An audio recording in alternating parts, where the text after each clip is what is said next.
There you go. I think yeah, there we go. We good. We good, good, good, good, good, good, good. We are here. Um, for a second, I thought when we talked, it was going to be an international, an international call, but Darren is stateside now. I thought I was going to be, special and have an international call today, but he's on the other side of this coast. So Give me one sec. yeah, you good. We just waiting for him to but yeah, let me go ahead and get started. You know what I'm saying? Let me go ahead and get started with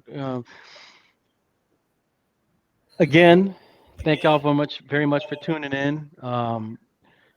You already know how it is. Appreciate y'all. Much love always. You know what I'm saying? We got another amazing guest with us. You know what I mean? We're about to get in deep, heavy with some very pertinent information.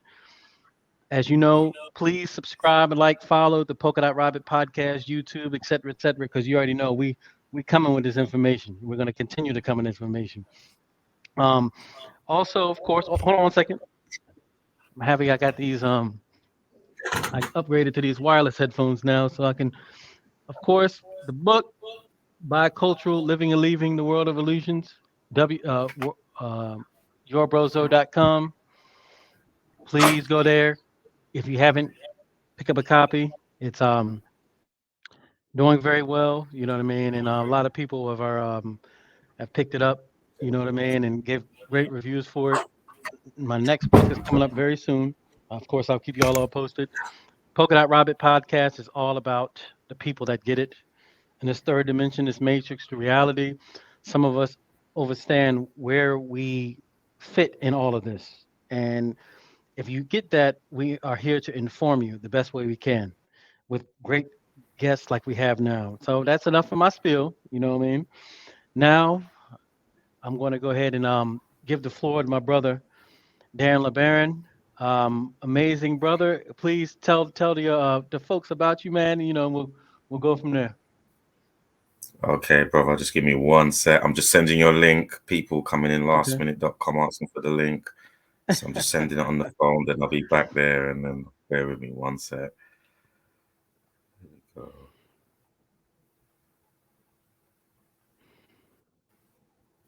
Boom. Let me get this back up. You can you can also I don't know. I guess it don't matter to people on watching IG live because they Oh, wait a minute. Where'd you go? I don't see you on IG no more. No, so I'm back here. That's what I'm trying. Let me. Okay. All right. Cool. Can you send the request again? Can you Yeah, I send me can. the request on I think IG? you gotta. Let me see. I think you gotta do it, but I can. Let's see. Let me see. Yeah. Yeah, you gotta do it. You just request to join. Or I've got to come out and come back in again. Bear with me Yeah. because Yeah. You it's cool. the things are coming up. And y'all in the IG world, you can't. Do you see one of us, or do you just see me, or do you see both of us? I see these people commenting. Yeah, because I think it's only one. Oh no! Well, no. Let's see. Here we go. Here we go. You Here we good? go. You did it again? Okay. All right. Okay, there you go. All right, here we go. There we accept. Go live. Okay, so you should be popping up. Just one. Okay. So somebody said just one. Huh. You see the unimportant one, and now you see the important one, but it looked like you upside down. Oh, there we go. Now we back in business now. How's that? How's that? I've got to get them both working. You see, I think natural plant-based technology is way better than this plastic stuff, man. I feel you, bro. So go ahead. Yeah, I know, right? I'm gonna I'm gonna go ahead and let the brother, you know what I'm saying, rock out with it, introduce himself, and go ahead. You got the floor, brother. I'll give thanks, bro. So once again, appreciate you taking the time out to invite me onto your platform to share and do what we do. My name's Darren Le Baron. Some say I wear many hats, but I guess the reason why we're connecting today is just based on my background and interest in plant technology, also known as psychedelics, entheogens, magic mushrooms, psilocybin, and how that complements the human existence, our life, our journey. I also teach people about mycology, which is the cultivation of mushrooms, as well as food growing, organic food growing. I work and teach young people in the community where I'm from in the UK, around food growing, horticulture, and enterprise, using that as well as creative arts. And yeah, man, that's kind of what I do with my life on a day to day. As you can see down there is info on the web pages. As you can see here, the information on his webpage, DarrenLeBaron.com. Please check that information out. I'm gonna start this before we start getting the real stuff, because I noticed something, Dan, and it's it's very interesting to me, man, because so you already know I'll be on YouTube, watching all the old tapes, and all the old information, and it's like you have sat down with some heavy hitters, bro.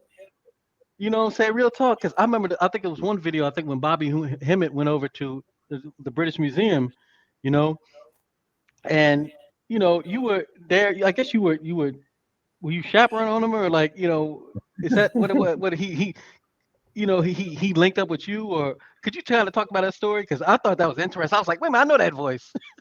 All and, right, I, and then, because you cool, were never brother. on camera. But yeah, go ahead on. Yeah, see, that's interesting. I'm happy too, but I just want to check in with you Hmm. because on the YouTube, I can't see Hmm. you, bro. I can see you on my IG live, but I can't see you on the video, the YouTube stream. So, Well, it's going. The YouTube stream is going to the Polka Dot Robic podcast, not Your Bozo. That's why you can't see me. okay, say no more. Yeah, So so I can see live is myself. there, and then I reposted back on the other one. So you good? You All good? right, all right, all right. Say no more. So yeah, man. Bobby, yeah. What can I say? So yeah, man. You would have seen me before my coming out days, man, before I was comfortable coming out in front of a camera.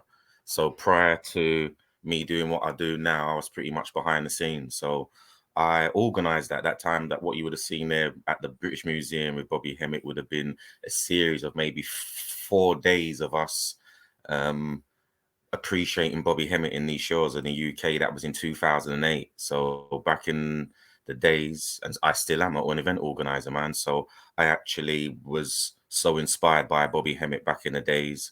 I took the time out to go and meet and greet him in New York. That was in like 2007, 2000. In fact, it was 2008. Easter 2008 was my first trip ever to the United States to go and meet the man who I'd been watching on videos. You remember videos, brother, VHSs and stuff? I'd been listening and watching this brother. Um, so yeah, sorry, I'm being told that there's an echo because I've got these two screens going on. Is it okay your end? Just checking. I hear a slight echo. Let me see something. Let me see something. It's because I think I've got the two.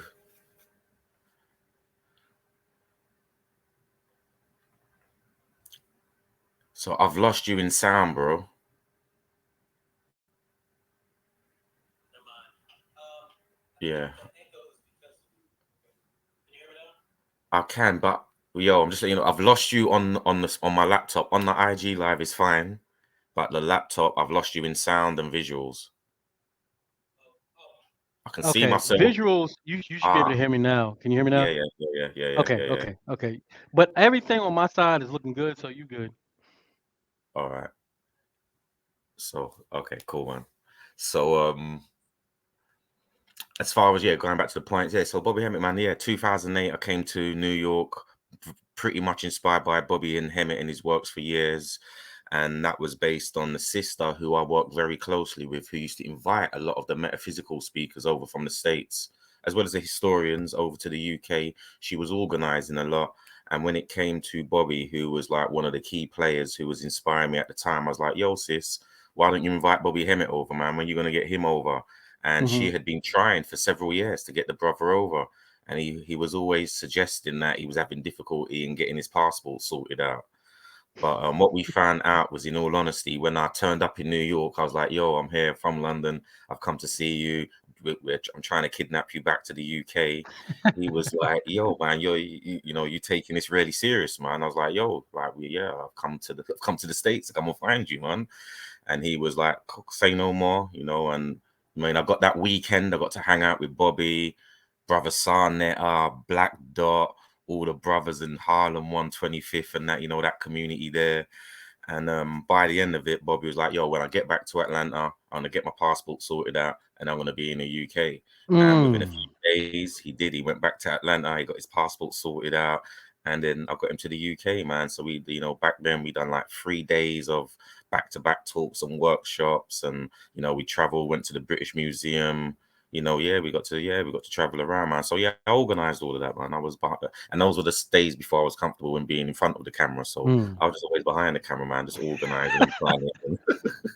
Yeah, because I didn't see you. I just knew the voice. Yeah, I knew the voice. I was like, I know it. But by then I didn't. Then I didn't know that you dealt with it in the past. It's literally just the fact that I heard your voice. Literally, that I connected the dots. You know what I'm saying? yeah, Um, man. Bobby was but one of many brothers and sisters that are, invited over from the States who was mm-hmm, inspirations. We had Phil, all the metaphysicians, Phil Valentine. We had the mm-hmm. Moorish brothers, Alan Bay. As I said, all the hip hop historians, Black Dot, and the metaphysicians of New York. So yeah, man, we, over the years, those people who was inspiring me and doing the work that side, we made sure that our people got to see and hear from them on our side. Y'all don't. I mean, so people that didn't experience what we're talking about right now, it was amazing because back in the '90s, you know what I'm saying, the conscious community was just blazing, man. You know what I'm saying? You had Bobby Hemmett, Dr. Valentine, Dr. York. You had these jokers that were just, C. Freeman Allen. They was just dropping bombs. Y'all don't understand. It was just a Mm, mm, mm, onslaught of mm, information, man. And the interesting thing, I think we talked about this before, Darren, is like, and I keep on saying this, like all these people, all those people I just mentioned, and many more, all prepared us what's happening for today. You know what I'm saying? most And definitely. also, even dealing with Baba Kalindi, obviously, and the brother Rashid. I mean, you dealt with a lot, you know what I'm saying? And it's Mm, amazing, man. I'm still kind of amazed by, some of the connections you've made. So, um, I want to ask this question because I think it's very important. Because when you look at the mainstream about entheogens and psychedelics, you hear I'm people hearing. say, yeah.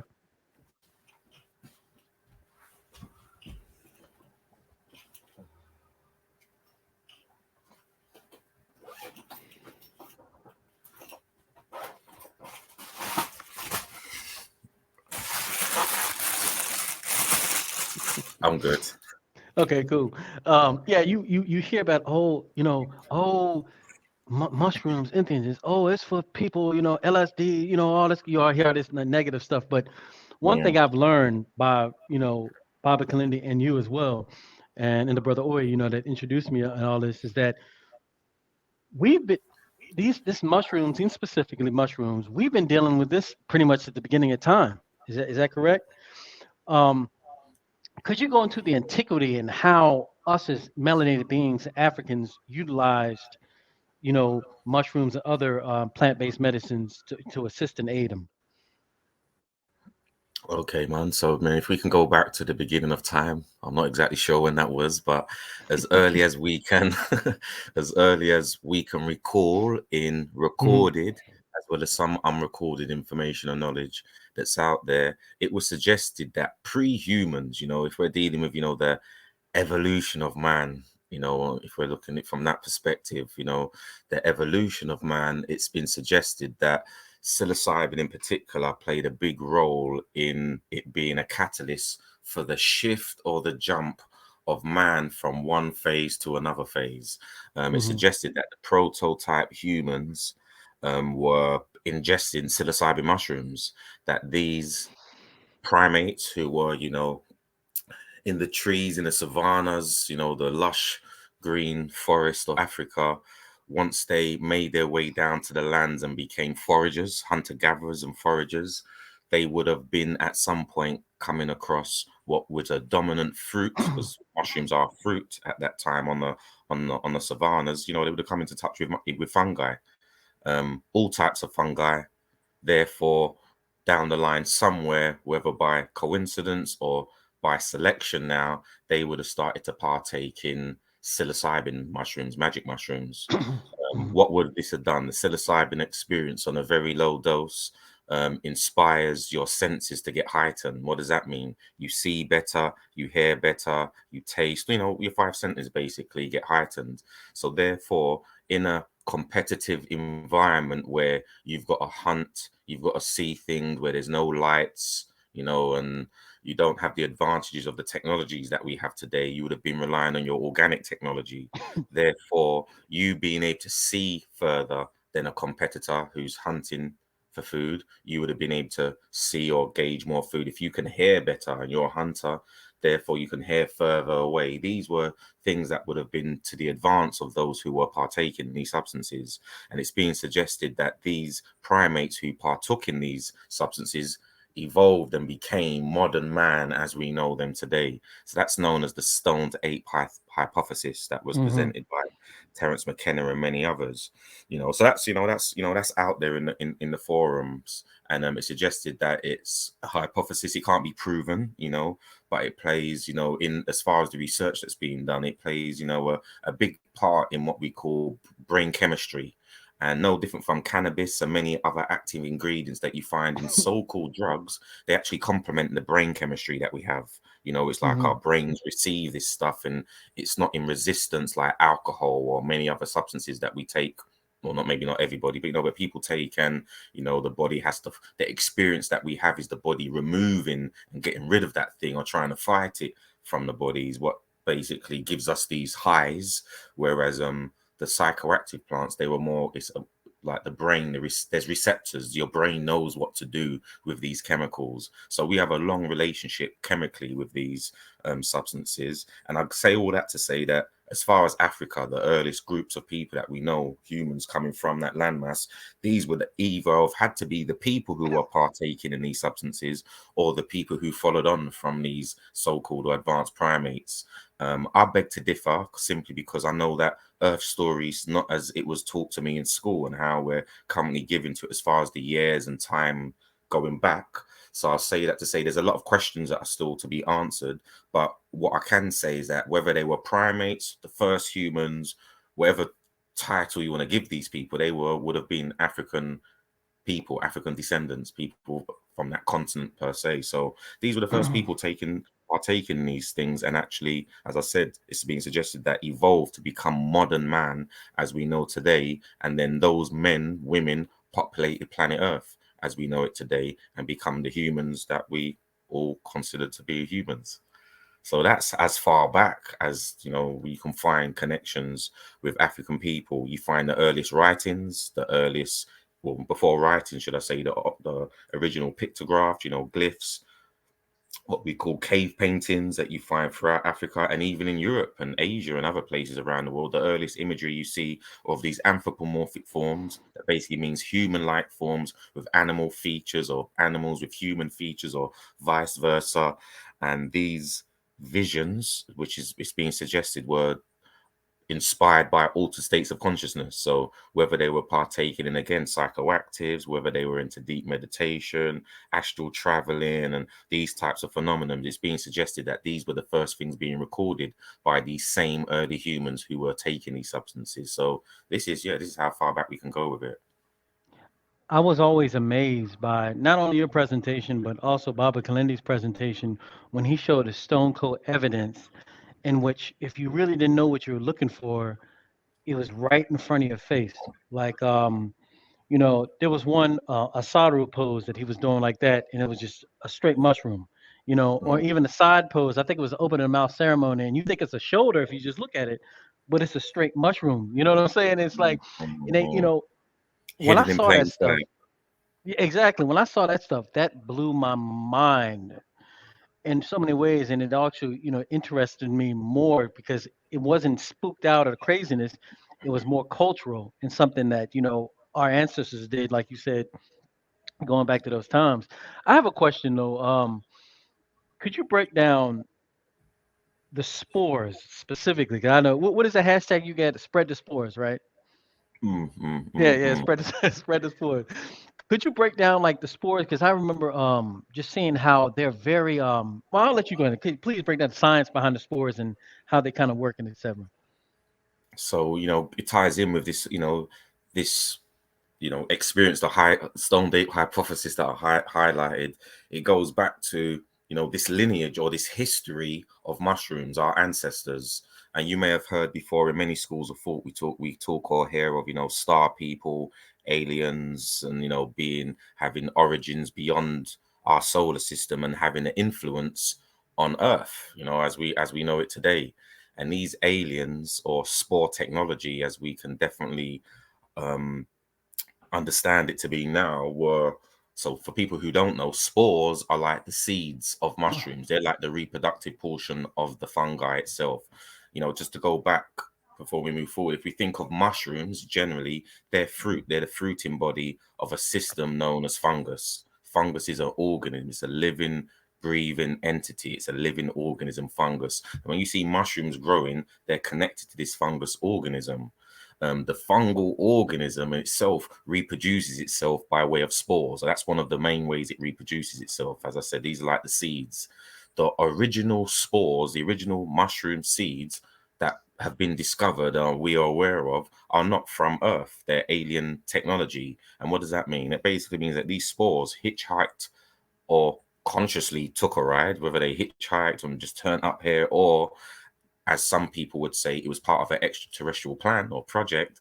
These spores made their way into Earth's atmosphere by way of meteorites and asteroids and so forth. These, over periods of time and years, have crash bang walloped into Earth and formed Earth as we know it today.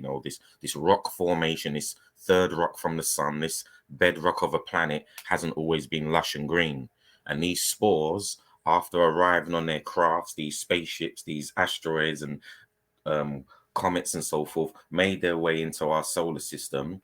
They are primary decomposers. What that means is that they break down organic matter. Anything that's been alive on planet Earth is going to get broken down by mushrooms so we can create soil again. But if we go way back, there's not always been soil. There was no soil at one point of time. We had to create soil, and the soil was created by way of these fungal organisms that made its way from the stars to planet Earth, crash bang, landed on Earth. They need to survive. The only form of survival on the Earth that they could have utilized was the bedrock, which they broke down and which created the first layers of soil, which allowed the first primitive plants to grow. So as a composter, somebody who's into composting would know this. The whole process when you put things on your compost heap and it breaks down to create compost, and we use that to feed the soil. That's nature's way of that's natural recycling. So that's what we mimicked in a compost heap. And if you think of a compost heap as being planet Earth, that it had to start turning itself over and around to form this ground or soil that would allow life to emerge from it. Spores, or this mushroom fungal organisms, were the first living organism to make it out of the water onto land. So from coming from the stars into the waters, they made it onto the land. They had to colonize the land. This white mycelium substance needed to wrap itself all around the planet to start breaking down the bedrock so we could get this first soil, which predated plants by over 500 million years. The first primitive plants were like lichen and moss, which are kind of like half plant, half fungus. And that allowed the first plants to evolve, the first species to come out of the soils. And somewhere down the line, we came out of the soil, ashes to ashes, dust to dust. We go back to the soil. We all part of this extraterrestrial soil making project, basically, or we're just big pieces of shit, however you want to look at it. It's that's what's going on in the soil and where everything comes from. That's the life force of planet Earth. Might sound grotesque, but it really is. Okay, so here's my question, just like personally, like when you ingest this, these mushrooms, the integration between them and humans, you know, how is it that are they just? Is it like they? Since I know they're intelligent, are they just here to help us? Are they, you know, are they here to make us evolve? I mean, obviously they're not negative. They're friendly to us, and they're trying to help us. You know what I'm saying? What could you kind of talk about the integration between them and humans? Well, firstly, I think the first integration we need to be aware of that I teach and share is that we are mushrooms having a human experience. Mm, We are an extension of this extraterrestrial mushroom project. As I said, if we say, which we do say, that we come from the soil, life comes from the soil and goes back to the soil, and then we understand that plants come from the soil. We know how important plants are to us. We are dependent upon them on breathing. For example, we're dependent upon them for food, for eating, very important things in the human existence. And 90% of the plants that we know of on planet Earth are dependent upon mushrooms, are dependent upon fungi. Like they're kind of like hidden. They're not as important as we give them credit for, so to speak. We don't acknowledge mm, how important their importance, because like you said, most people just think mushrooms as a psychedelic, deadly, poisonous, be careful, is very much fear-based, fear-driven. Whereas once you're, educated just on the basic level of fungi, you realize that they're very important as far as our relationship with them and our dependency upon mushrooms. So as I said, if you rely on breathing and you rely on food, that means you rely on mushrooms. Like that's how important. That's the relationship we have with this organism. As far as you know, it being a food, before psychedelics, just it being a food that sustains many cultures around the world. It being the food sustenance. Even now, in the whole vegetarian vegan trend of looking for alternative and meat substitutes, and where you can get proteins from and where you can get those vitamins from that you would normally gather from plants, and or directly from the sun, that you would actually now be aware of, that we can get that stuff from mushrooms. Like they're really important and have always been important as far as the relationship we have with them. So as far as the psychoactive ones, they obviously, as I mentioned, they have chemicals in them that are complementary to our brain chemical, our neurological brain system itself. There's receptors that understand what to do with the psilocybin. They know how to break it down into psilocin. These are the chemicals that you find in the mushrooms that allow us to have this hallucinogenic or psychoactive experience. What do they do? What are they? So, if we break it down, the word psychedelic means to manifest or to make clear the psyche, to go in the psyche, to travel your psyche. That's what the word means. And that's what I understand that you're doing. You're going within. Another word that is describes these technologies is entheogens, and that means to generate the divine or the God within. So it's all about going in, whether it's inside of you, inside your mind, inside your head.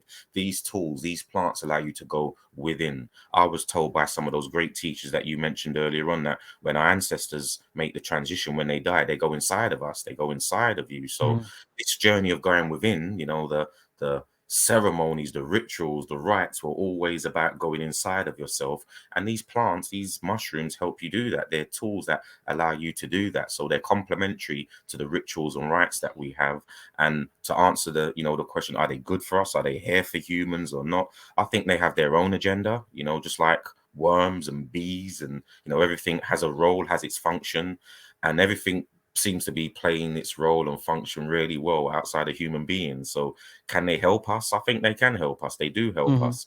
But they can also support us, in anything and everything we do. It's suggested that they're amplifiers, that they enhance things. So I'm saying that to say that if you're not good, they can enhance the things in you. If we're using those terminologies of good and bad, I don't want to put it out there that, oh, if you just take magic mushrooms, it's just going to make you do good and you're going to feel mm. good. No, I don't want to sell that dream, because Hitler took psychedelics. There's bad people supposedly that take psychedelics, and it doesn't turn them good. It just gives you clarity on. It's just an honest lens. It's an honest. You're putting on the Doctor Doolittle glasses, or those lenses that you don't normally see on the day-to-day tip, and it's like you do what you want with that knowledge and information. But for the most part, it should and can inspire you to become a better version of yourself. Mhm.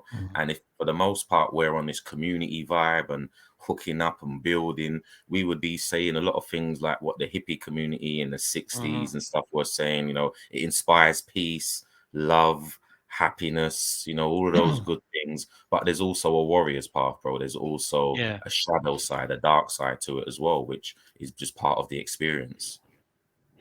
Yeah, it's real interesting because I've had, and I'm going to kind of share the experience because watching, I think we talked about in my last episode briefly with dealing with DJ Green, dealing with the heart and traversing to different dimensions. It's like one thing I'm starting to learn is that once you start to traverse, the more that you realize that you're still you traversing, the more that you can interact in the layers of traversing to the different, the different layers of different dimensions, no matter how far you go. It's like kind of like Freddy Krueger. Like Freddy Krueger was mopping everybody up because they didn't realize they were asleep and he was in a dream. They didn't realize the powers they had.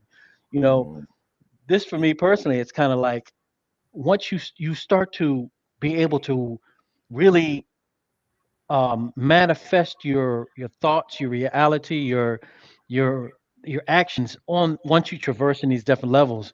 And I think that that's a it's very important. That's one of the things I've learned recently. You know what I mean? It's like learning how to instead of being on a roller coaster, being able to control it. You know what I mean? mm, mm. Now I hear like Baba Kalindi talk about like high doses and et cetera, et cetera. Now I'm assuming, and you could elaborate on this. I'm assuming that plays a very key point. Just knowing when you are, the higher you go and the higher you traverse. Yeah, well, at the same time, it's a trip, man. It's a trip because you can go from feeling yourself more, feeling out the experience more, getting more comfortable with the processes that you as an individual goes through when you partake in these substances, and you can start to feel like, yo, man, I'm feeling like I know what I'm doing. you know, it's for me, it's not like it's like driving a car. You're learning how to Hmm. drive a car, and you just get more confident in learning how to, how much. I don't know in America because I'm in the States. I know you guys are more automatic, so it's a lot easier. But shift gear, when you got to learn your gears and you got to get the clutch control and you got to get the gas down right, and there's a feeling of process that you've got to go of feeling it out, and then you get to a point where you're like, okay, you go from being in the passenger seat watching someone driving, to being in the passenger, to being in the driver's seat and being the one that's in control. But at the same time, as much as you can, like with a driver, once you've learned how to drive, you kind of know how to drive. But with this experience, I will say that once you get in the driving seat and you get comfortable, there's still a lot of room for maneuver. There's still a lot Hmm. of room of you feeling like you're a beginner again, and you've got Hmm. to start learning the ropes because you can be in other places and spaces or experiences that you're not familiar with, and that can come up. Hmm. You could have had 100 experiences, and then you can Hmm. have that one experience, as we say, that it turns you left. You're trying to do the right turn, and it's gonna turn you left. Like I said, the mushrooms may have an agenda. They may have an experience that they want to share. So though you're like, yo, man, I'm trying to drive to the other side of town, they're like, no, we're driving you to another state. We're driving you to a whole another place, and that can take you away from, because this is also part of the experience, you being who you think you are. I say that to say that I've had experiences where it pulls me away from being Darren Springer, Darren Le Baron, the Darren who Zoe knows and Hmm. people know me as. It pulls me away from that sense of self, of being just that person here in this incarnation. And then I have to get comfortable with that. I need to get comfortable with that. Maybe I've been here in other shapes and forms, and I've not always been Darren. And coming away from the Darren experience allows me to have other types of experiences. So for me, it's like there's balance in both of those, like me feeling very much a sense of self and who I am and what I'm here for and what I'm doing, to where I can get pulled totally away from that and feeling like, who am I? Where am I from? Where am I going? What am I doing? And that being still part of the experience, the human experience currently, as well as potentially before, future lives, past lives, who knows, but these experiences that you have that pull you away from the sense of who you are now. And I think they're as important. Yeah, yeah. No, here's another question. In addition to that, kind of going back a little bit, okay, because we were talking about how the things that we saw in ancient Egypt, how it was a whole bunch of different, not only on your information I got from you from I was, the one the thumb drive you gave me for the presentation and stuff, but Mm, also like watching Bob Kalina and etc. And it's like in Africa they have a whole bunch of different secret societies or sacred societies that they use these different entheogens for. Could you kind of talk about that more, just to kind of, just kind of show more so that it's more more so widespread than people think it is? Sure, sure. Because what's really clear, before we get into psychoactives, if we just look at Africa as a continent, it's a very large continent, very diverse, loads of different groups, different tribes doing different things. But one thing that is consistent is basically, kind of like our spiritual systems. Although we may call our archetypes different archetypes and we may use different active ingredients for rituals and ceremonies, the reality is that we're engaged in the unseen worlds, where we say our ancestors dwell, where the spirits dwell, where maybe God, the creator, the most high, these places and spaces where the unseen, worlds exist. And regardless of where we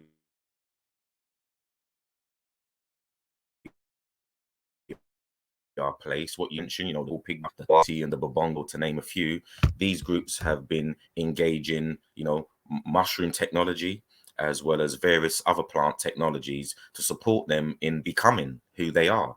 And you find that's pretty much consistent around the continent. So from the earliest people who birthed the Nile Valley civilizations and most of the groups that come off of that Nile Valley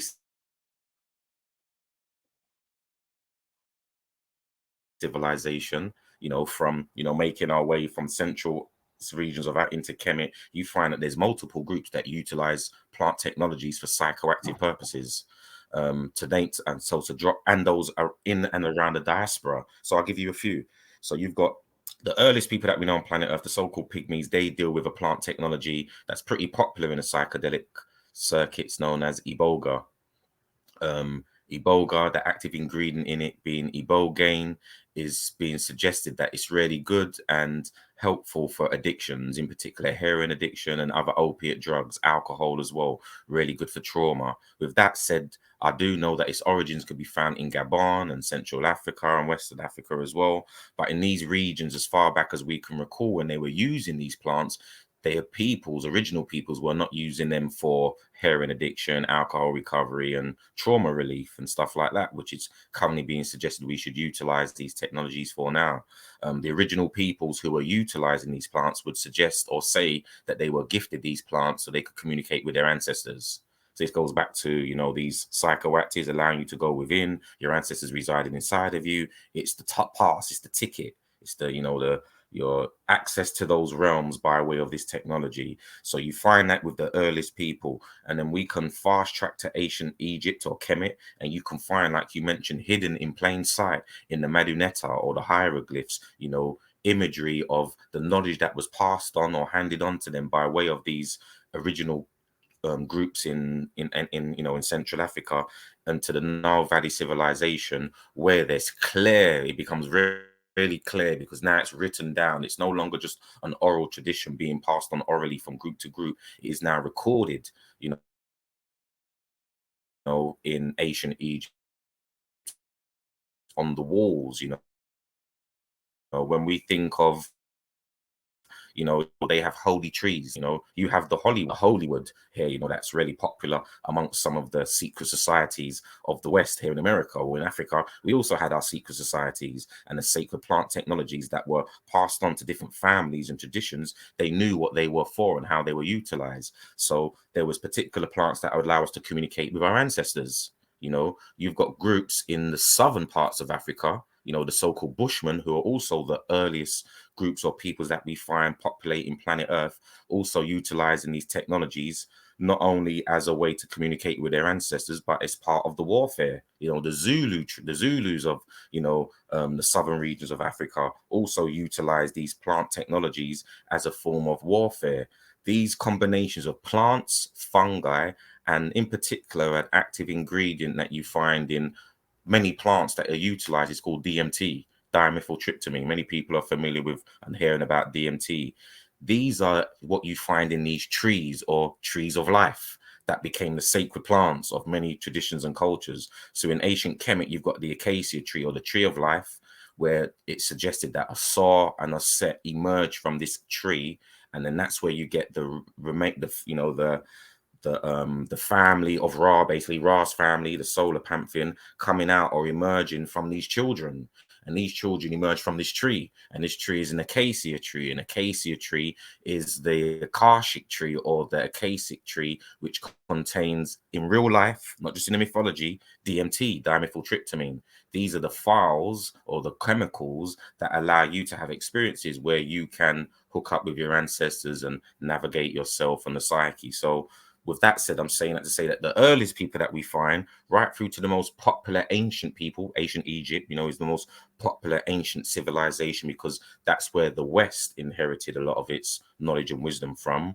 So therefore, a lot of the mystery system of Egypt traversed into the mysticism and esoteric arts of Europe, which becomes the Roman Catholic Church. It become, it's Judaism, it's Islam, it's all coded inside of that. So you go back to Africa and say, we birthed a lot of these traditions and cultures and ideas. And as the people migrated from the continent of Africa, they took their knowledge and wisdom with them, So you've got many different paths to utilizing the plant technologies on the continent of Africa, from north to south.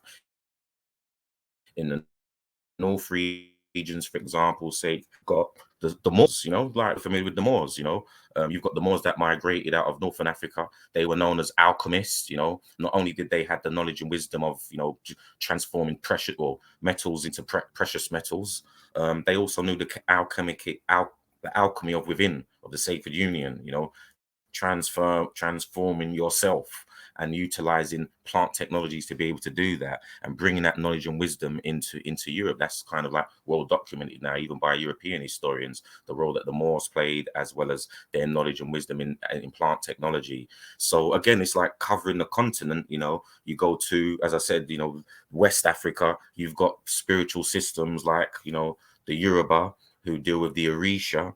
And then you have certain archetypes or Orisha or Yoruba traditions that tie into mushrooms and stuff, And if you look at the archetype or the Orisha Shango, for example, and hit Shango with his, same symbols as the archetype Thor, it's like we start getting into these mythologies and you start seeing, whether it's an axe, a hammer, and you start looking at the form of an axe and a hammer and this force and how this force was gifted to humanity. So when you see the stories of Shango, the stories of Thor, you start seeing that they're associated with lightning. They're lightning gods and thunder. And again, there's all mythology associated with mushrooms because they fruit and grow and thrive after rain, lightning, and thunder. Some of us refer to them as the thunder mushrooms and the lightning mushrooms, and they bring this force with them. And you start seeing that the mythologies are actually talking about nature, because the mythology, like in ancient Egypt, around and the are nature. It's nature. It's nature. We're dealing with forces of nature that exist outside of you as well as inside of you. So I'm saying all that to say, because I know it's a lot, but in Africa, that's what we deal with. We deal with nature, these forces of nature. And the way that we would engage with them is by taking the natural plants that allow us to communicate with them. So there's a lot there, but that information has migrated itself back and forth and around the continent of Africa under many forms and guises. Oral tradition, it's been written down and documented. It's in the mythology, and it's also being documented on the walls. The Medunetta, the hieroglyphs, the first cave paintings they're talking about this stuff, bro. This is what they're dealing with. So going back to the spores, the seeds, and like growing, what is it that mushroom, that's specific to psilocybin mushrooms? What is it that they like as far as cultivating? What is it they like? What is that? You give a cat, a dog, a dog treat, and they love it. You know what I'm saying? Whatever. What is it that these spores? What do they really like and thrive from to help them grow? Well, basically, they're not fussy. Any and everything that has ever been alive. There's going to be some mushroom around that's going to scoop that up and is going to be an amazing, food source for the fungi. But that has to be the case simply because anything that was once alive, organic matter, needs to go through the process of death transition. And fungi spores are going to play a big part, important part in breaking it down so that smaller forms can come in and continue that process. So a human body can become soil again. So a banana skin can become soil again because they all come from the soil. So as far as what mushrooms like to eat, they've got eat everything. That's, what's really important. But what's amazing about mushrooms is that you find that there's particular mushrooms that like particular things. So just like if you've got siblings, your favorite pizza may not be the same pizza as your brother or sister, their favorite one. You're going to have your favorites. So therefore, there's certain mushrooms that thrive on wood. They thrive on breaking down wood. There's ones that thrive on breaking down, grains. There's ones that thrive on breaking down our waste, human and animal waste, poo, because that was once alive. That's got to be broken down and become soil again. So you find that there's a particular type of mushrooms that come from the family of cordyceps, and they're popular for being, what's known as creating the zombie ants. I'm not sure if you're familiar with the particular mushrooms that identify particular insects and take those insects out, meaning kill them when they're basically overrunning, when they're becoming too dominant. And they do this to help keep the insect population in balance. So there's like one mushroom that has a relationship with one insect. And when that insect is like, there's meant to be, let's say, 1 million, and now there's 10 million of them running around. Mushrooms are like, yo, man, there's too many of these insects running around. They're the dominant species. And they then identify those and actually wipe them out and take them out, and allowing the mushrooms to continue their existence by way of taking or utilizing these insects and grubs as hosts. So, this is the role that they play throughout, all of life, identifying different things that were alive and are alive, including us. If you know that you're alive, if you can prove it, then yeah, they're going to find you one day and break you down so you can become soil again. But the magic mushrooms, what's really interesting is when you find them in nature, they pretty much love dung. They love farmyard manure, horse shit, cow shit, and all of that type of shit. So they thrive off, off the waste of these animals, and you find them in nature growing on these substance, on these substrates as we refer to them. Uh, so a cow walks out to the field, right? Takes a Yo, dump. He's just sitting there, right? What's are the spores like? Were they sitting in the tree somewhere? They're like, yo, you see that dookie right there? We got to get on that. You know what I'm saying? How does that work? That integration as far as the dookie and the spores connecting. Yeah, well, You know so what I'm it saying? can happen. Yeah, for sure, it happens in multiple ways. So you've got, Hmm.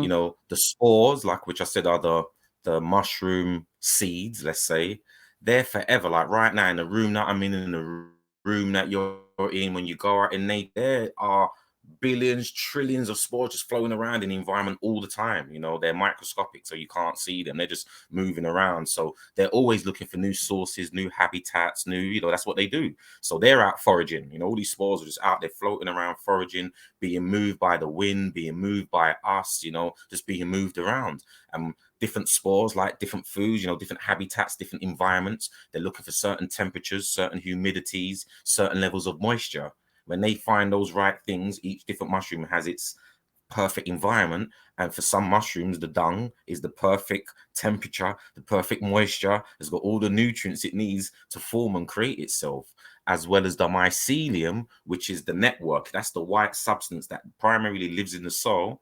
They then sometimes make their way from out of the soil to search on food also. When they are and they look around, they move through the soil, they move through the trees, they move through things to get through to other things. And on that journey, they're looking for the food and trying to be in the habitats that they like. So yes, you can have a cow walking in a field, it dump a load, and between the mycelium, between the spores, finding it, taking it over, colonizing it. It means it's turning it now into its own food, because that's what mushrooms do. Like we know, plants take the sunlight and turn that into their own food, whereas mushrooms actually eat food like we do. It eats food to grow. So it's going to eat the dung, it's going to eat the human, it's going to eat the ant, it's going to eat the grub and turn that food into food so it itself can grow. So that's what that's what these mushrooms are forever doing. And the relationship we have with them, or dependency, yeah, comes down to these things here. Yeah, it's real interesting to me because I'm a proponent. I keep on talking about this. I see that since we're in this new age of Aquarius, and I see humanity evolving to the next level. I see us, a lot of the petty stuff that we saw back in the days. I see that, diminishing more and more every day. You know what I'm saying? And even even dealing like stuff like race, like what Doc said, no one wins a race in racism. I believe that 100%. And the reason why I'm saying it is because I'm gonna tell you something. Everybody I've known that are my age, older people see on TV, everybody that has ingested these. This is my personal, this is my personal experiences. Like you said, Hitler took them. He might have been doing stuff, different stuff, but everybody's on a certain type of vibe in which it they're more so connected in nature than they would be as opposed to not taking it before. You know, I watch all these documentaries. These old white dudes, they got long beards, and then they living up in Oregon, and they're peaceful and they're content. You know what I mean? I've met folks like that. That I feel like I say people just get it. Is it true to me to make the assumption that the more of us ingested these, that this, I hate to say it cliche, but the world could be a better place? You know what I mean? Yeah, man. That's the premise of what it has to offer. And again, we brought it up, and it comes up again, and I use that reference because it's a real reference. With Hitler, that people can take it and be inspired. I believe it inspired him to become better at who he was and become a better, create better versions of his mission. He was able to analyze and work things out. And I'm going to highlight him again because he was also a vegan. He was also into yoga.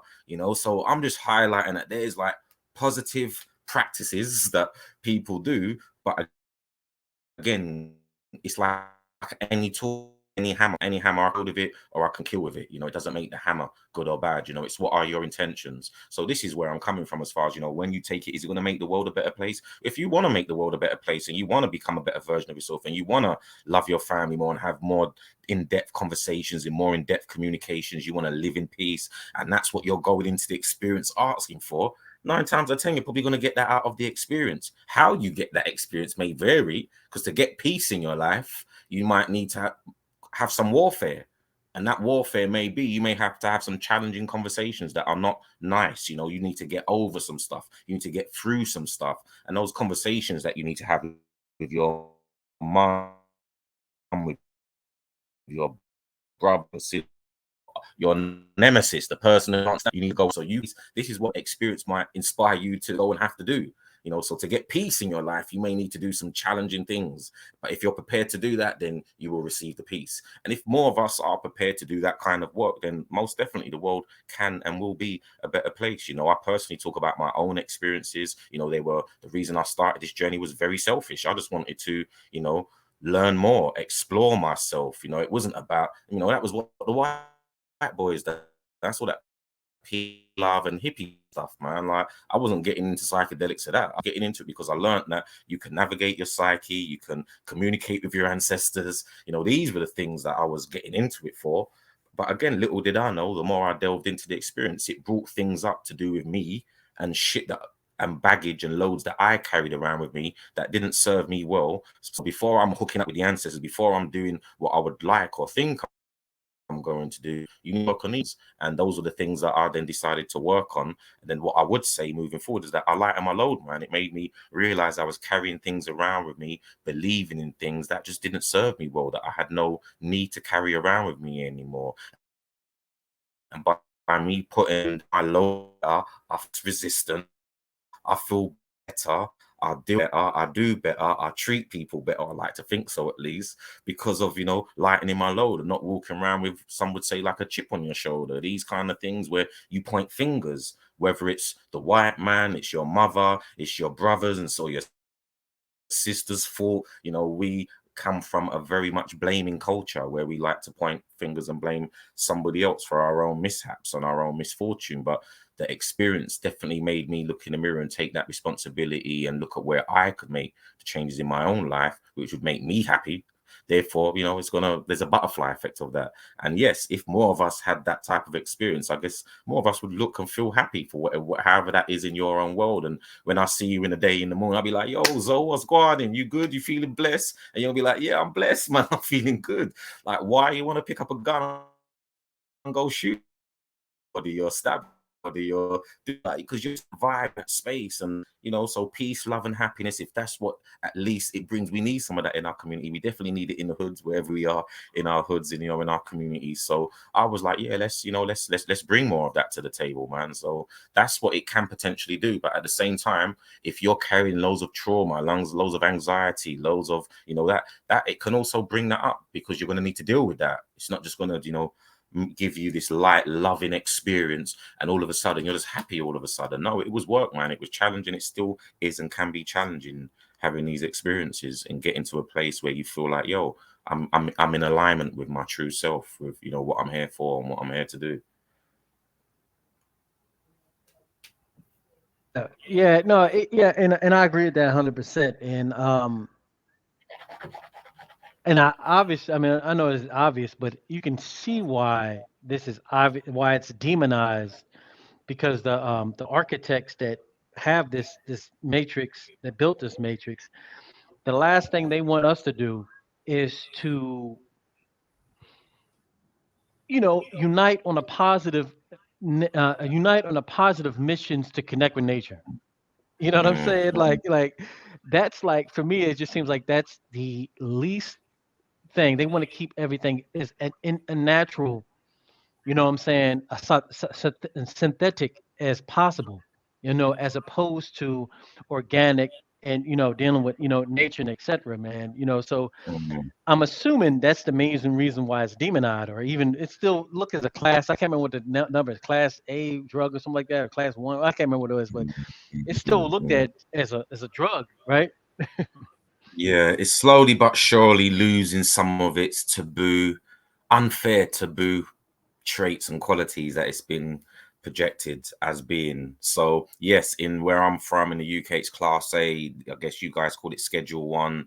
Hmm. It's been suggested at some point in time that these drugs had no benefit whatsoever. That's why they become, and they're dangerous, they're bad, and obviously in the last handful full of years now, or at least the last 10, 12 years, there's been tons and tons of research being done in Canada, the States, the United Kingdom, trials being done that's proving that we was misinformed. For the most part, a lot of these plant technologies have a lot more to offer therapeutically and are more beneficial than the therapeutic solutions that we're currently being given, where you're addicted, you're depending upon these synthetic drugs. And for the most part, these synthetic drugs give you side effects, and then the side effects of side effects. And, you're forever going back and forth to your doctor for your medicine. So, if it's there for healing, it doesn't get to the root problem. It doesn't get to a solution where you're healed. That's what, so with that said, yeah, our system is based on keeping us ill and sick, man. Like, that's something that I knew before psychedelics. I knew that as a teenager, because you got to keep going back to the doctors, and he prescribes something, says, yeah, come back and see me in 30 days and I'll give you another 30 days worth of pills. Like, that's business, isn't it? It's like, you don't need to be a rocket science to work that one out. Like, when will I Hmm. not be coming back for the pills then? When will I be healed? Like, Hmm. that should be the goal of the doctor, but he Hmm. or she's not going to get paid if they're not prescribing. You know what I'm saying? So that in itself then brings challenges where these plant technologies that they're now working with, it's being suggested, that in some cases people can have the experience once, and it's resolving some of their problems, whether it's depression, Hmm. anxiety, Hmm. PTSD, a lot of these mental health challenges, or in some cases with the proper support after 3 settings with the therapeutic support. In the case of PTSD with soldiers that were in the military, 100% of the soldiers benefited from having these Hmm. MDMA and psilocybin experiences. 100% of them benefited. 68 with the MDMA trial, 68% the experience totally removed their PTSD. Like, this knocks all other PTSD therapies and medicine approaches out the park. You know what I'm saying? And Hmm. as far as our people, suffering from PTSD, PTSC, PTSS, and all these other PTS, challenges that we face, it's being suggested that, yeah, we can utilize the plants to support us in not having to deal with this in that way that we have. So can we see a healthier future, brighter future? Like, the potential is really there. The therapeutic potential is ridiculous. as far as the Mm. research that's coming back with it. Psilocybin, MDMA, DMT, LSD, ketamine, like they're doing these trials and they're all coming back saying, yo, this stuff is better than what we've currently got. But what that means that the boys and what they're currently doing, they're going to try to capitalize and take the opportunity to be the ones who present these things to us. Whereas you can, if it's decriminalized where you're from or legal, you can grow this stuff in the privacy of your own home and do your own work, your own healing. And if you don't have 10, 15, 20K available so you can go to one of these retreat centers or therapeutic centers, because that's how much they're going to be costing folks, like you're not going to be engaged or involved in these Yeah. processes. So as far as them trying to direct us back to the point being these synthetic approaches, that's the only way they can really present it to the masses. That's how they're going to make money from it, because they can't make money just from the plants. They've got to isolate it, they've got to synthesize it, process it, package it in a way where it can be patented and it can then be presented to the masses like they present to us all the other medicines. But what you then do is take away a family of chemicals who are our ancestors. These chemicals are part of the chemical experience, and once you start taking one and separating them from the others, that's like what they've done with human beings. It's what they've done with so many, like it's a story that I see again in history being repeated over, which they're doing with the plants. So that's how they're going to profit and make money from it. But it's just our responsibility not to fall for that. And they're going to do that anyway. That's how I feel. That's what they do. That's what, the business and the corporates are going to do. It's just like, what are you going to do knowing that that's what they're going to do? Are you Yeah. going to sit and wait for these pills that they might create these pills? Or are you going to learn how to grow them yourselves and research and educate yourself, empower yourself, take your health into your own hands? Like, are you going to do that? Or are you going to sit and wait? And then when they say, yeah, it's legal, you can do it, but you need 20K to come and sit there for 7 days and do the work. I ain't got a spare 20K, bro. I don't know too many people that I'm around who got 20K that can go fly off to Oregon or California somewhere and have these experiences like that. So that's what's really important in understanding the role that the powers that be have when they're legalizing these things. What they're suggesting is they're making it legal for the doctors to do the trials. Therefore, the doctors can do their research and come back and then present us with stuff. When it's decriminalized, that's more in the notion of where we as the everyday people can benefit from it, because what that means is that you're not going to get arrested for being in possession of it, and you can actually grow these things. You're going to have the potential to grow them for your own personal benefits and health without, again, the police looking at you being some kind of drug dealer. So that's going to be the benefits of us, getting access to it and doing it organically over, what's being presented to us at the moment. Yeah, no, it's my personal experience. I remember always used to have some type of anxiety growing up. Um, Even like when I play sports, you know what I mean? Because I was always pretty good sports growing up, and I would still get real anxious and nervous, even when as a musician, I know everybody gets butterflies in their stomachs, but this was the next level of anxiety I used to have. And see, when I first started on this journey, expect, I didn't know that it dealt with like PTSD and different things like anxiety, etc. So, in doing martial arts, whenever I used to get ready to spar a fight, I would always kind of get like kind of choked up in my breathing and stuff. You know what I mean? And I'd have to really control my Mhm. breathing. And I thought there was something that was unnatural, right? But after I started, getting on this journey, I realized that a lot of the anxieties that I had before, it was like they were completely gone. And I'd go back through a situation, I'd be like, wait a minute, I'm supposed to be feeling this certain way. You know what I'm saying? But it was gone. You know, I Mhm. had another friend, same thing. He was horribly depressed. He was over in Thailand, horribly depressed. He's trying to be a fighter. Found a big patch of land where there was mushrooms, wild mushrooms just growing everywhere, right?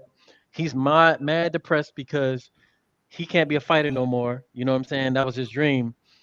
Mad at himself, et cetera, et cetera. He started ingesting, the mushrooms, and he completely broke out of it. You know what I mean? So Mhm. I'm one of the individuals that can tell my story, my testimony of how this has changed my life. Mhm. Yeah, bro. Well, I think this is why I decided to stand up and, share what not necessarily what I experienced, but just what I did experience, it was more than enough for me to say, yo, I've got to tell people about this, man, because Hmm. this is liberating, man. It's really helping me. And this is why I say it's like really interesting, because it works with you on an individual level. You know, it's not a generic medicine. It's not like if I've got a runny nose and you got a runny nose, we're going to go to the doctors and he's going to prescribe us the same thing. But what caused your runny nose may be something different than what caused my runny nose. He's not going to get to the root of it. He's just like, let's just try and stop the runny nose. That's the goal. But I'm saying that to say that you've got, like, for example, Paul Stamets, who's a real popular and known for, being a mycologist in our field of studying, fungi. And he talks about his testimony, and I say that to say that he suffered from stuttering. He's always talks about he had a stuttering problem. He's really nervous and a shy young boy. Then after his high dose psilocybin experience, his stutter was completely removed, and he got confident and comfortable in public speaking, something that he would never have, thought that he could have seen himself doing. Hmm. And I'm saying that's just sharing that to say from your testimony to Paul's testimony to my testimony, me just saying, yo, it lightened my load. It just made me not Hmm. worry about things that I was worrying about on a day-to-day Hmm. vibe and things that that's my test. I don't need to think about the spaceship and the UFOs and any of that. Just for me, that was my testimony. That, bro, I've got too Yeah. many people in my community that carrying a load around with them that is not a useful load. I don't know what your load is, but I'm pretty sure this Hmm. thing's going to help you with your load because it's personal, specific Hmm. to you. So it's going to find your challenging things. So if you've got anxiety, if it's like, yo, every time I'm preparing for a fight, every time I'm preparing to go on stage, every time I'm preparing to sing, I'll get this overly thing, you're going to have experiences will be like, yo, this is why it's going on. This is what you need to do. Just breathe, whatever and Hmm. however it's going to deliver that message to you. It's going to deliver that message to you. Now, the next thing will be, are you going to apply that? Are you going to apply the lesson that you was given? Are you going to, integrate that into your life, into your lifestyle? And if you do, that's when I believe you start seeing the rewards. Hmm. Yeah. Yeah.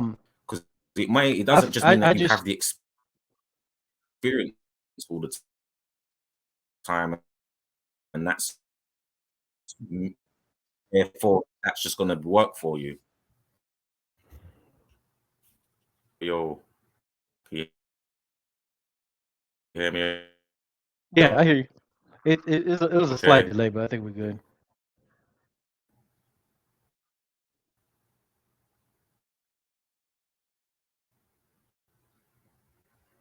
it's cut out your end, or I can't hear this. Wrapped up, bro. Just saying that, yeah, it's very dose specific as well as specific what challenge you may be going through. It's going to support you in addressing that as long as you take heed instructions, then you like start making progress with those personal challenges you have. And therefore, everybody should have a testimony. There's no one I know that ain't done this, that ain't got. Yeah. Yeah. Now let me ask you this something as far because I know microdosing is a really big deal. How does that play into like if there's any type of regimen? Is it something that you would suggest people specifically microdose and then maybe once a month go to a higher level, or is it more so an individual thing? Who would you if somebody who would you subscribe to somebody that's trying to continuously evolve on this journey? Mm. So I definitely say, in my humble opinion, with the experience that I have, that it's definitely an individual, personal thing, And for somebody who's new getting into this, who wants the guidance, who wants clarity, I'm gonna give the knowledge as it was given to me, like as far as I always say, like before you listen to me, just know that I'm another human out here having a mushroom experience, working it out, and you should be out here trying to work it out also. So meaning get cross-reference, hear what I'm saying, hear what other people are saying. But what you don't want to get into is hearing people's testimonies too much of what they experience, because that could set you up for failure, because you then have expectations of what Zoe's experience, of what Darren's experience, of what Kalindi's experience, and you don't want to get into what people's experiences are. So I think that's really important. But then if we go back to your question as far as, so you should be doing that type of research, and then that would lead you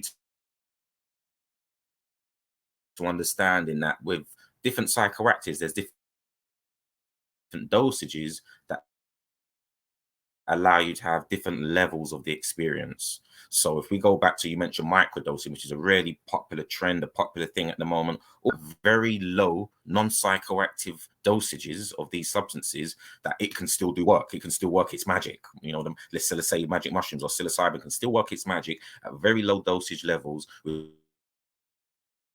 which are known as microdose levels. Again, it varies. So this is what I'm saying. You've all whoever's out there's got to do your own research, because depending on whose system you're looking at, Dr. Fadiman's got a system, Paul Stamets has got a system, the guy down the street has got a system. Everyone's got a system of how much you should be taking and how often you should take it. But in principle, you're looking at very low dosages that are like 0.01 to 0.0, you know, under that 0.0 grammage range, anything up to 0.3. Some people actually suggest up to a gram. So again, it really depends on your teacher, your school of thought. And if you're your own teacher, you're going to then need to do your own research and find out, well, look, these are the several options that are being presented to me. And through this is what resonates, is what feels good to me. So I'll give you an example, being microdosing in my experiences as well. It's going to help you on that day-to-day vibe. You know, that day-to-day, like I can't get out of bed maybe, or maybe I'm struggling at work, maybe I'm struggling with my relationships with my wife, with my children. And on that day-to-day vibe, I need that pick up and get through kind of thing that helps me sustain, makes me stop strangling people or wanting to strangle people, or, you know, I'm going that route if I'm not, you know, because some people are there with it. Or some people may have their anxiety, the depression, PTSD, some things that have been clinically, you know, clinically prescribed to them as having these challenges. So again, people step into it in different ways, but the idea is that you're taking it below the threshold. You're not having a psychoactive experience, but what you can say or will say is that over a period of time, you feel better. You know, you're feeling better. You know, it's work, it's getting you through that day, that challenging day, that boss that's always onto you and getting on your nerves and makes you want to cry and break down and throw the towel in. You get better at dealing with the boss. You feel better about your day. You know, you feel better about your depression. You're not as depressed. You know, this is the place and space that microdosing is being suggested that over a period of time can put you in. A regimen that some people do, you know, it varies. Some people do 1 day on, 1 day off, meaning that one day you take this microdose, the next day you don't take the microdose, the next day you take the microdose, next day you don't. There's ones like that. One that I've practiced and implemented is a 4 day on, 3 day off. You got 7 days in a week. 4 of those days back to back, you've got your microdose. 3 days, you have a break, you have a space. You allow the microdose, you allow the psilocybin or whatever substance that you're working with to then have a time and space to do the work that it's doing. You know, so, you know, again, so it really depends on who you're listening to. This is why it's really important for you to do your own research and not just listen to the first person who presents it to you. With that said, you go from microdose to what's known as a recreational dose. A recreational dose is generally like 1 gram and above, 1 to 3 grams, 1 to 4 grams. That's what you may do when you're by yourself, when you go out with your friends, when you're out in the park, when you want to go to a festival and have fun. You know, you want to see the colors, you want to see the vibes and the energies and stuff. That's what's considered as a recreational dose, the party dose. And then you go from a recreational dose into what's known as the heroic dose. You know, that's the areas of, you know, 5 grams and above, 5 to 7 grams, some people will say. And that's been suggested. That's what gets the wheels turning. That's what's going to make you have a mushroom experience. And then moving beyond that to 7 heroic doses, you get what's known high dose, heroic, mega dose, different terms being thrown around. And that's just when you are now putting enough fuel in the tank to get you to where you need to go to. You know, it's not a competition. It's not a race. It's not I'm doing more than what you're doing. It's like, tonight I'm trying to get to this place, and to get to this place I definitely need enough fuel in the tank to get me there. Some people need that, some people don't. And whether it's a microdose, a recreational dose, a heroic dose, or a high dose, and one thing that I do share is that it's dose specific and it's individual specific. So what happens to me on 5 grams is going to be the same thing that happens to Brother Zoe on 5 grams. It's going to be the same thing that happens to Terence McKenna on 5 grams. You need to be educated enough and confident enough to try it out on yourself, because that's who and what this thing is about. You discovering yourself, and you're going to be like, this is what happens when I take 5 grams. This is what happens when I microdose. And you've got to be the nerd and write it down, make your own notes, and kind of make sense of yourself. And then you know what works for you. Like, that's how this path was educated and introduced to me, to kind of to walk it that way. Yeah, yeah, and that to me, that's very well said, to say the least. So I'm going to kind of put things on your side now. So what kind of things you got going on? Because I know I went on your website. I saw like you got classes and different things. What you got popping? Because I'm telling you, man. Every time I see you, I mean, I'm being serious. It seems like you in a different place, man. You Yeah, you man. you That's just what we be do, man. you be gone, boy. You We know out what I'm here, saying? we out here time traveling, saying different time zones, literally time traveling in different time zones. So yeah, man, I'm currently back in the States, as I was saying, bro. I just came from LA doing some stuff there, an expo, and it's the beginning of, a few weeks, maybe months of traveling the States at least. In fact, I've got one of the flyers right beside me, man. I'm currently in Oakland. I'm doing an event here on the 20th of February, which is also my birthday, folks. So I'm going to be in the States for the first time celebrating my birthday at this event here. I don't know where I'm pointing it at because I got two screens. I'll point it there. I'm going to point it there. I don't know when this one's coming out, bro. But if people are in the Oakland Bay Area region, then you want to be coming out to the Psychedelic Supper Club. We're actually covering themes around the dark goddess, the feminine, and the goddess principles and how it all connects with psychedelics. There's speakers, including myself, dancers, food, drink, everything you're going to need and require to have an amazing day from 11 a.m. to 8 p.m. And that's happening February the 20th. That's next week, Sunday. That's a week from today. Yeah, 7 days' time. And then following on from that, we got Brother Mood, who's states based in Detroit. He's going to be here doing some stuff. I'm going to be doing some stuff on the Wednesday mushroom cultivation workshop. So that's what I'm currently doing right now in this part of the world, bro. And I'm going to be moving around in Portland. I'll be down south, and I'm going to be on the East Coast, man. I'm going to be on all coasts. I'm just doing this type of stuff, man. Teaching people how to cultivate. Spreading the spores. Teaching about African history and culture, all that type of stuff, man. So yeah, if you check the website, that's how you get up to date, or Instagram and those kind of platforms to find out what's going on and where I'm at. Yeah, so that's the main thing. Everybody can kind of connect you with the website, correct? That's the main. That's the what brings everything together. Yeah. DarrenLeBaron.com. That's DARRENLE Baron, BARON.com. All there. You press enter, whether it's on Instagram or Facebook. That's just gonna pop up. There's only one, I think. So, all right. So, and any parting words? Because I know it's a lot earlier on the West Coast. You know what I'm saying? I got you Yeah, probably about bro. 8 o'clock in the morning over there. So, you got any parting words, man? Yeah, man. I just got to really be up on my time zones because when we agreed to do this, I was in another time zone. So it like all resonated and I was like, oh shit, now I'm here. It's earlier. So yeah, I've got to start working it out. But with that said, bro, like again, like me, I'm here. I'm just saying the same old thing, man. Like that's what I told folks from a long time.